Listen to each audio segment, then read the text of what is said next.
परळीत तलवारीसह तरुण ताब्यात. शस्त्र अधिनियमाअंतर्गत गुन्हा दाखल.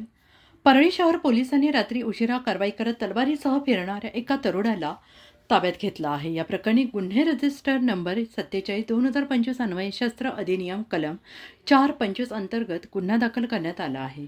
मिळालेल्या माहितीनुसार 3 मार्च 2026 रोजी रात्री 11:10 सुमारास पांढरीचा मळा, हनुमाननगर, परळी वैजनाथ येथे आरोपी सचिन बालाजी भेंडे वय वर्ष 25 राहणार हनुमाननगर, परळी वैजनाथ, जिल्हा बीड हा त्याच्या ताब्यात बेकायदेशीरित्या एक लोखंडी तलवार किंमत अंदाजे 400 रुपये असलेले आढळून आला.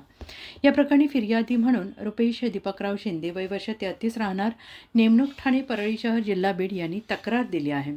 पोलिसांनी तत्काळ कारवाई करत आरोपीला ताब्यात घेतला आहे. सदर गुन्ह्याचा पुढील तपास पोलीस हवालदार 1145 येलमटे यांच्याकडे सोपवण्यात आला आहे. परळी शहर पोलीस स्टेशनच्या वतीनं ही कारवाई करण्यात आली असून नागरिकांनी बेकायदेशीर शस्त्रे बाळगू नयेत, अन्यथा कठोर कारवाई करण्यात येईल असा इशारा पोलिसांनी दिला आहे.